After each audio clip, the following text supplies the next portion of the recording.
it's your pal Eirbal. I'm going to bring to you today on the Media Evolution Podcast channel, I'm going to bring you a Down the Ramp. This would be Down the Ramp number 3. I was going to talk of some international wrestling news, but I got hit this week by something that I have to talk about relating to the WWE, and the fact that on Tuesday night, and I hit this a little bit on my review, if you want to check that out from Tuesday night's SmackDown Live review that I did, about the Jinder Mahal AJ Styles title match, and why, I'm going to talk here right now, is why Jinder lost. And we all know that, you know, WWE scripted. It's, you know, simulated combat, and the storylines are written by people, but the changes can happen in a heartbeat. Vince McMahon, being the owner and chairman of the company, he can make spur-of-the-moment decisions, and although this wasn't spur-of-the-moment, I would say this was in the works over the last couple weeks.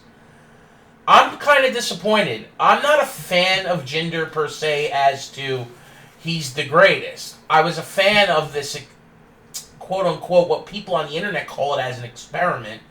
I will say I was a fan of the fact that they were pushing a superstar that wasn't at the top of the card to the top of the card, which is something as fans we should be behind, whether regardless of it being a heel or a babyface, because this push of Jinder was reminiscent to the push of Daniel Bryan. The Daniel Bryan push took years. Now, don't get me wrong. Comparing Daniel Bryan and Jinder Mahal is whole opposites. One's a technical wrestler. One's a brawler. One guy looks like he's,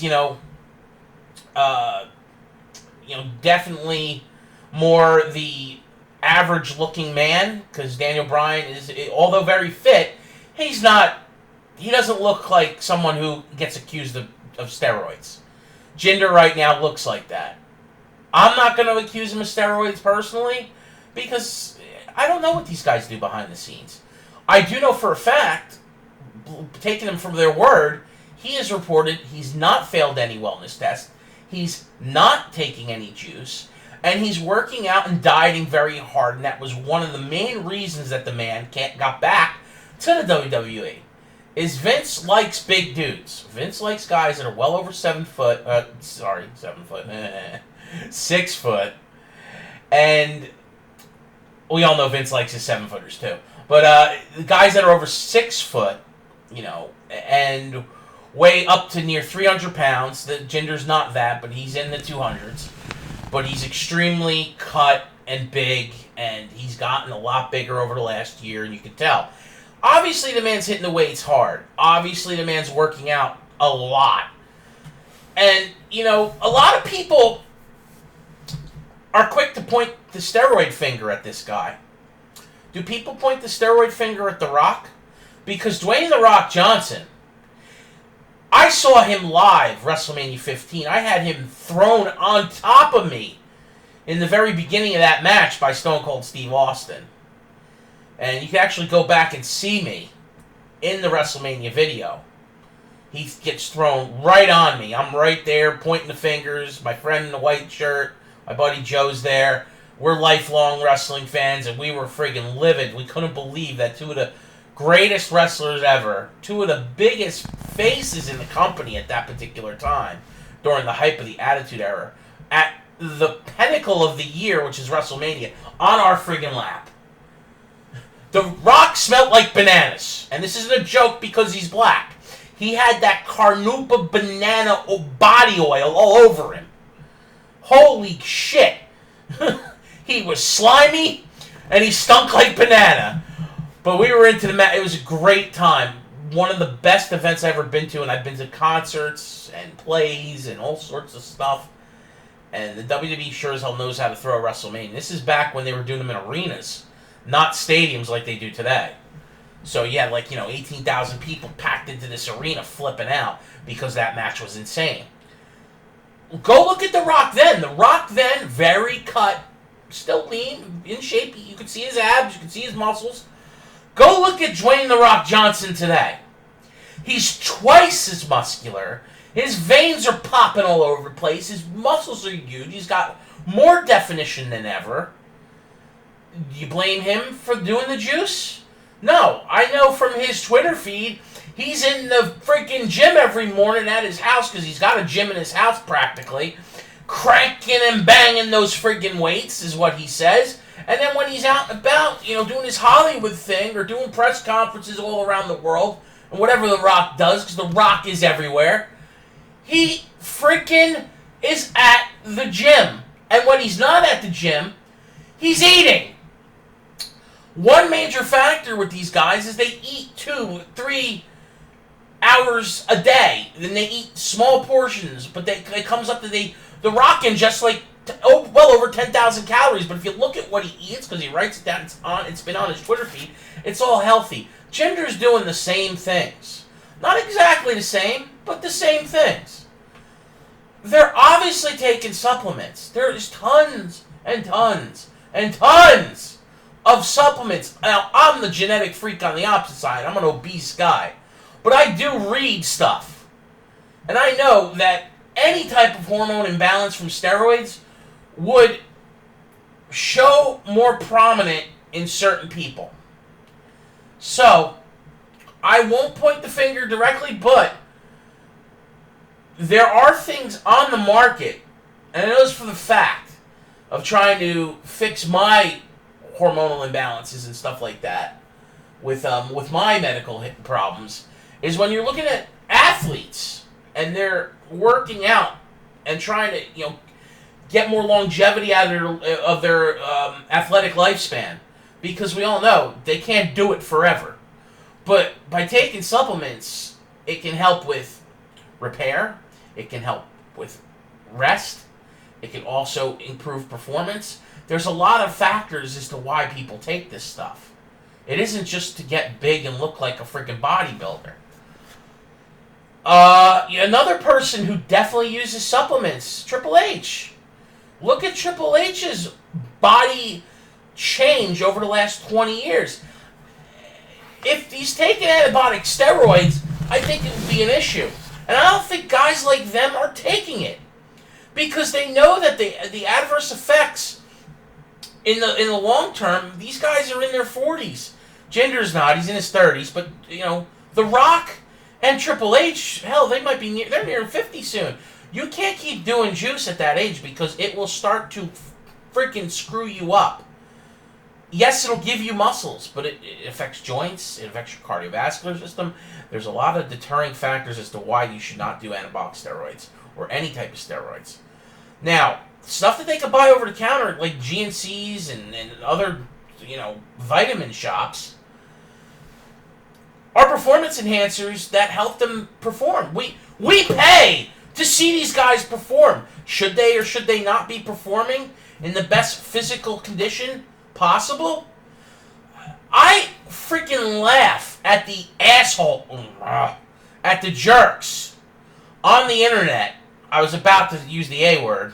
I almost got it completely out, because it infuriates me that they point the fingers, or they act as if they know what they're talking about. Now, I'm not going to tell you I know what I'm talking about, but I can understand as to why people point the finger.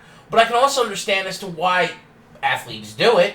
And I can also understand that in this case, you have to take them at their word. Jinder has not failed anything. He's not injured. He's not taking roids, is what he's saying. He is telling you how much he works out, what he diets and eats. And I've seen other guys who have never failed a wellness test, do the same things. Even John Cena. Everybody says, John Cena's on steroids. John Cena works out a lot and eats healthy.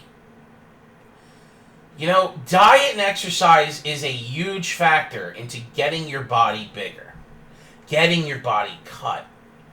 To have protruding muscles and veins means you have a very low fat index. The BMI thing that they talk about? Yeah, your percent body fat is very low in order to look like that, okay? These guys are all muscle. They're all engine. it is what it is. You know, you want to point the finger, oh, you know, steroids, until it's an actual legal thing to where he got busted. You can't say that. Stop hypothesizing. Stop slandering the guy. Stop pointing the finger and saying, he done steroids. You don't have proof. You have no right to say jack shit. Now, getting back to one of the reasons why I wanted to talk about this. Jinder lost the title because people think he sucks. I've explained numerous times on my shows that Jinder's not the technical wrestler. He is a brawler. He's not as bad as he was years ago. He has improved.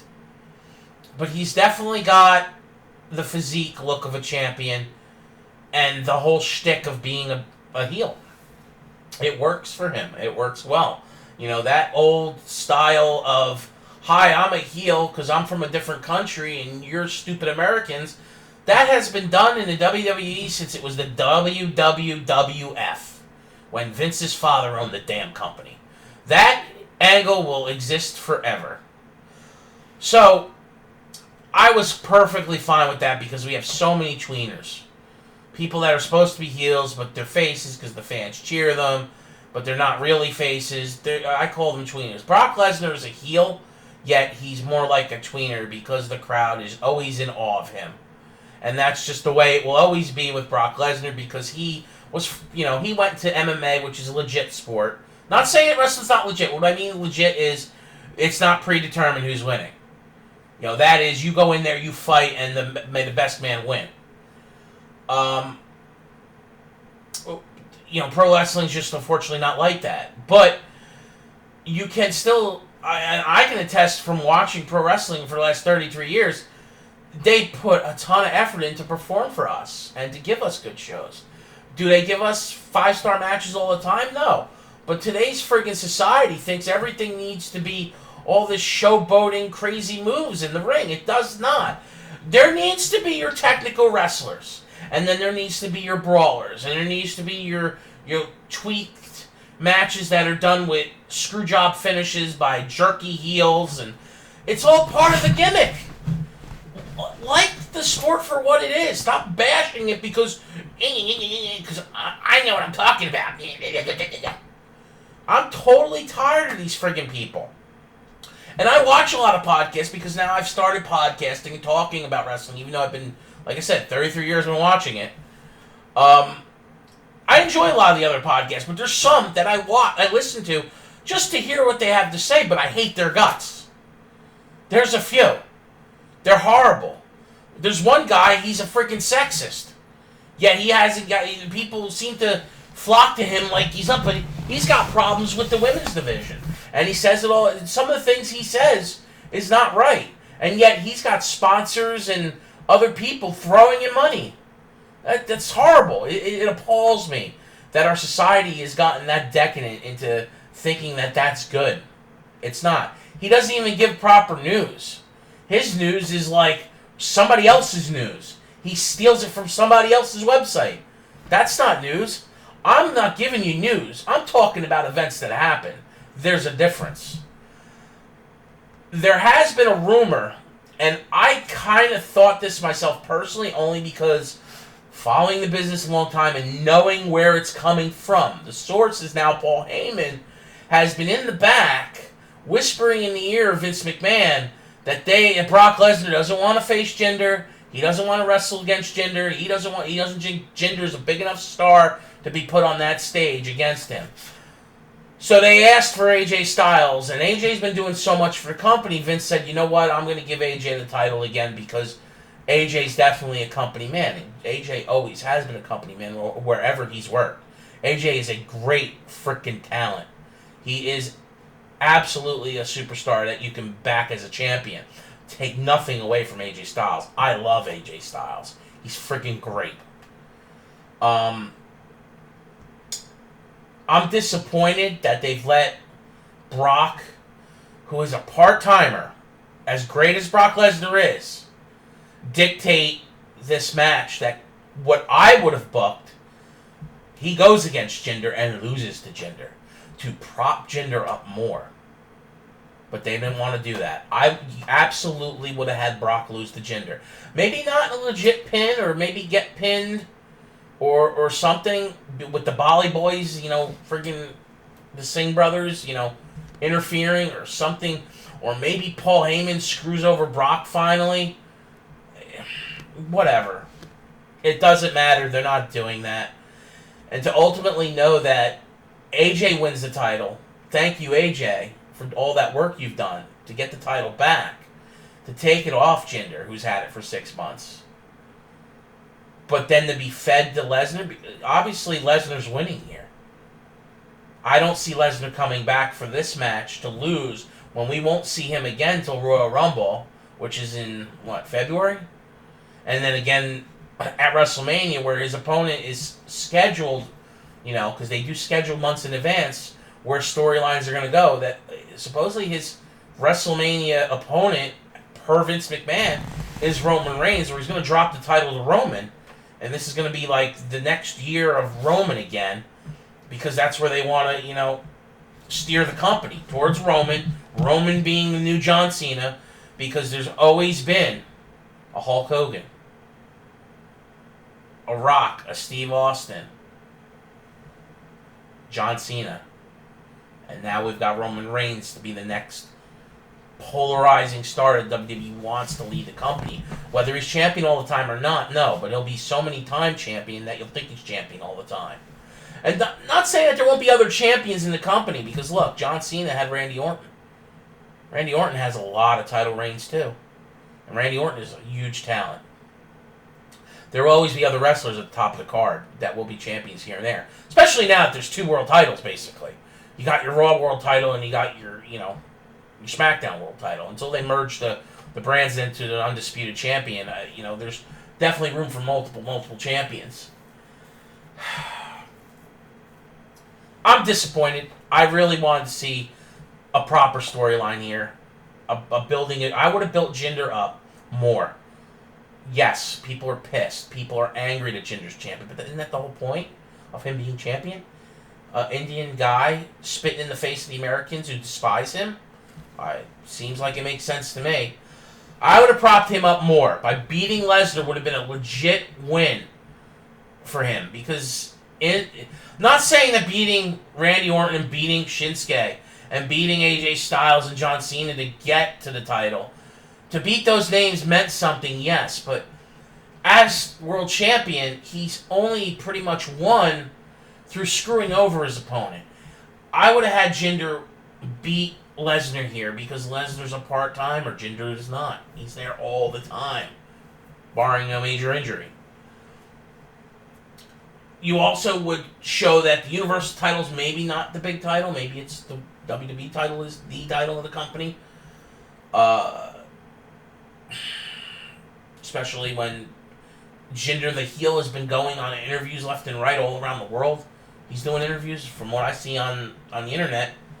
YouTube's posting interviews all over the world. Whenever they're traveling around the world, Jinder is the man that's been representing the company, not Brock Lesnar.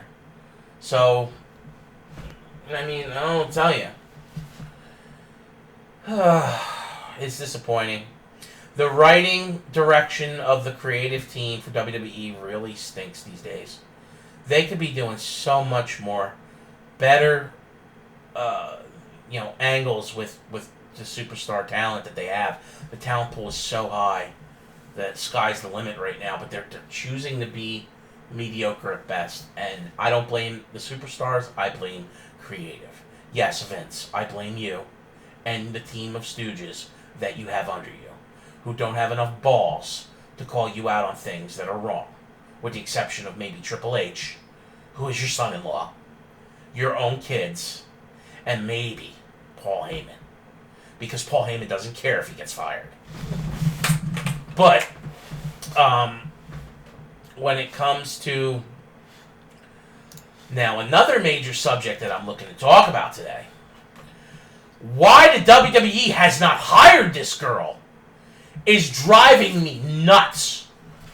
Toni Storm has won another championship for another federation, and another tournament she's won since the Mae Young tournament. This girl is on fire. She is literally a firestorm in the female division around the world. She is a champion in Japan and now a champion in Europe. Unfreaking believable. Now, Stardom Championship she did win by default due to an injury, but she was in the title match and they kind of awarded it to her because her opponent couldn't compete anymore. So the match was deemed no contest, forfeited the title. That's fine. Injuries happen. She won the title, the first ever title for, why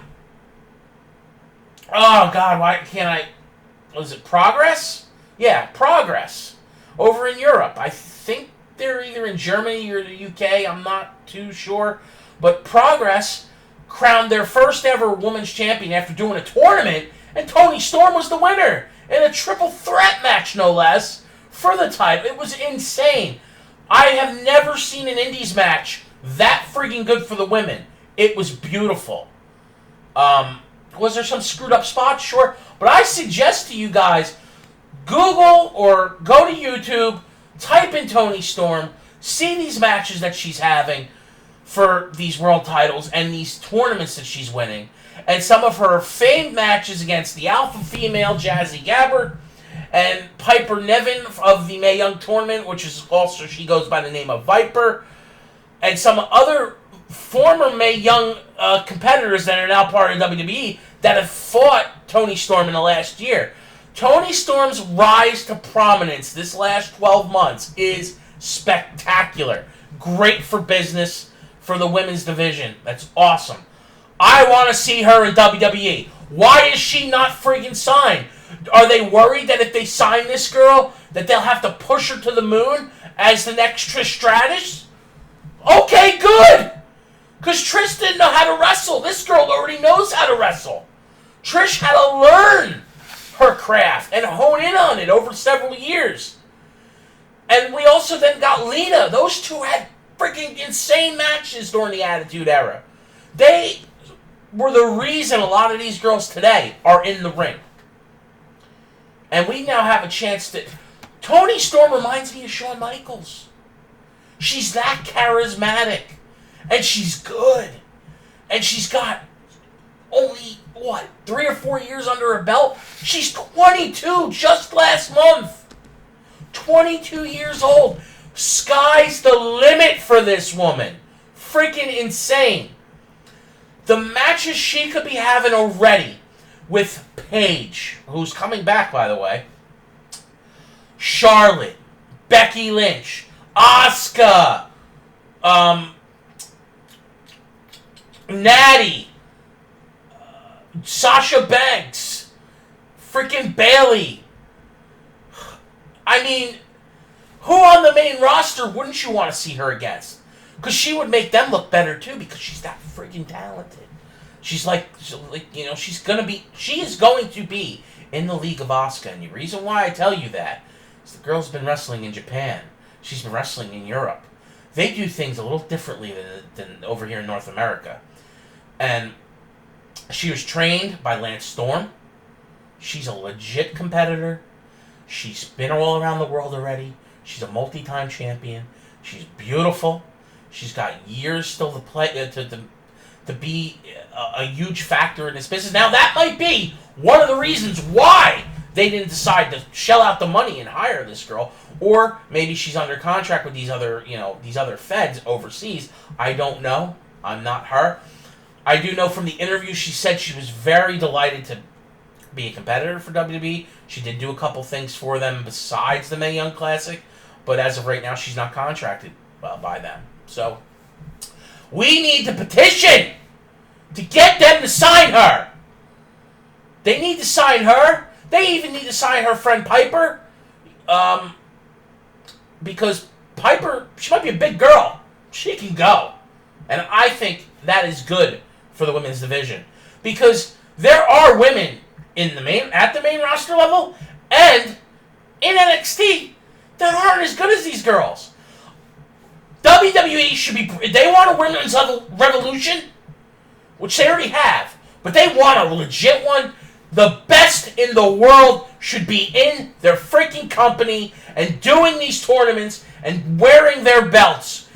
And hell, why doesn't the WWF just do an international fed? Do a fourth brand. They got NXT, they got Raw, SmackDown.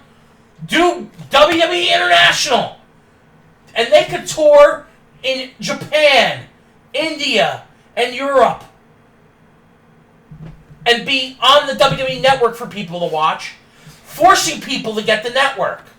And then you have your North America stuff, which is Raw, SmackDown, and that's it. So then you would now have on NXT, just think about this as a platform for WWE. And I hate to give them advice, because I make no money for giving them advice, but because I have a mind that worked in sales and marketing for almost 20 freaking years, you have the WWE Network that you want to get bigger. They sit on like 1 million to 1.5 million subs pretty much all the time. People go on there for pay-per-views and NXT, and that's pretty much it. A couple other things that hit it big. But no one likes 205 Live, that's why they're trying to prop that up. But imagine if you have a live lineup now of the pay-per-views, 205 Live, NXT, and tapings of live events of the international brand, where they could do another title, they could do an Asian title, like they could do the Pan-Pacific Championship, and they could bring back the European title, and they've got the UK title that they can host on this freaking show. That way, they could incorporate NXT talent over there, plus use internationally known talent for that roster, and occasionally, when they go for the Raw and SmackDown talent go over there, they can intermingle with those rosters. They're big enough to do it. Why not do it? I'm all for it. I'm sure other people will be hyped for it. Freaking do it. They got fans all over the world. WWE has more fans than you think not. In places like India, Japan, and Europe. And even in the Middle East. So, they should do that stuff. Anyway, we're coming up on 30 minutes here. What do we have? 27 minutes. So, be sure you come back to the channel Tuesday for my Monday Night Raw review. This is going to be a big week because Survivor Series is right around the corner. And also be doing a WWE Supercard unveiling of some cards that I've gotten in packs from winning Team Battleground and stuff like that. Maybe a King of Rings reward, Fusion, stuff like that. And I'm going to have a big talk about the upcoming Season 4 and what I think of the future of WWE Supercard. But this is your pal, Eirbal. Make sure you like this video, subscribe to the channel, subscribe to my Twitter, because I do tweet out when I post videos here and there, and, mindless thoughts that I might have. And help me grow my community, which has given me a voice that I've always wanted to talk about things that I enjoy, which eventually there'll be more than just wrestling. This has been your pal Eirbal. Have a great day, and goodbye.